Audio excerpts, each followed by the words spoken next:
এভাবে ডিপ ফ্রিজে চালের গুঁড়া করে রেখে দিলে কিন্তু যখন তখন পিঠা বানিয়ে খাওয়া। আজ দুদিন অনেক বেশি শীত পড়ছে, তো ভাবলাম একটু চালের গুঁড়া নামিয়ে একটু ভাপা পিঠা বানিয়ে একটা নাস্তা করা যাক। তো এখানে প্রথমে চালের গুঁড়াটাকে নিয়ে লবণ আর হালকা গরম পানি দিয়ে, কুসুম গরম পানি দিয়ে এটাকে ভালো মতো মিক্সড করে নিব। ঠিক এই রকম ভাবে ভাপা পিঠা যারা বানায় তারা বুঝবে যে ভাপা পিঠা বানানোর জন্য মেইন যে জিনিসটা সেটা হচ্ছে চালের গুঁড়া পারফেক্ট ভাবে মিক্সড করা।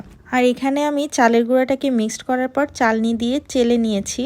চালের গুঁড়া, পানি এবং লবণ দিয়ে যে মিক্সটা করবেন সেটা যদি পারফেক্ট না হয়, মানে আমি যেভাবে করেছি এরকম না হয়, তাহলে কিন্তু ভাপা পিঠা কোনোভাবেই পারফেক্ট হবে না। তখন যা হয় ভাপা পিঠা ঝরঝরে হয়ে যায় এবং হাত দিয়ে ধরতেই ভেঙে যায়। ওই পিঠাটা কিন্তু খাওয়াও অনেক কষ্টকর।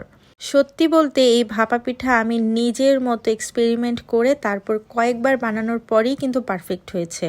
বিয়ের আগে আমাদের বাসায় আমি এই ভাপা পিঠা কয়েকবার বানিয়ে খেয়েছি, তখনও আমার পারফেক্ট হতো। প্রায় 5 বছরের গ্যাপে শ্বশুরবাড়ি এসে আমি প্রথম ভাপা পিঠা বানাচ্ছি, তো খুব ভয়ে ভয়ে ছিলাম যে চালের গুঁড়াটা কি নষ্ট হয়ে যাবে কিনা, আমি পারবো কিনা।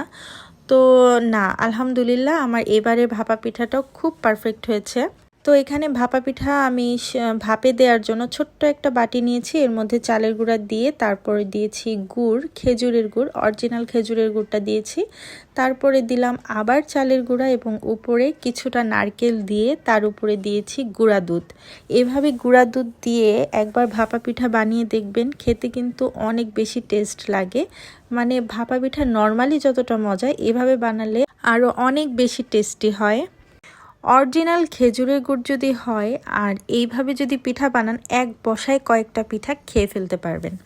আর এখানে আমি একটা ছোট মশারির কাপড় কেটে তারপর ধুয়ে নিয়েছি। তারপর এটা দিয়ে আমি এখন পিঠাটাকে ভাপে দিব।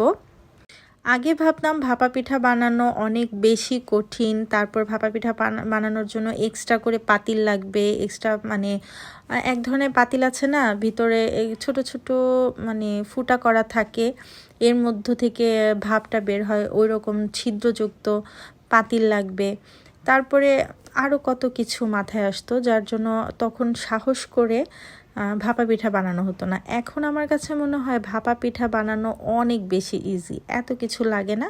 জাস্ট বাসায় একটা নেট থাকলেই হবে, নেটের কাপড় থাকলে, একটা পাতিল হলেই সুন্দর পারফেক্টলি ভাপা পিঠা বানানো কোনো ব্যাপারই না।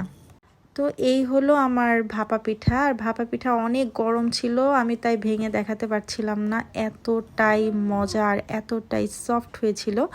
আর এই ভাপা পিঠা না খেলে বোঝাই যাবে না এত টেস্টি। তো অবশ্যই কমেন্ট করে জানাবেন আমার পিঠাটা কেমন হয়েছে।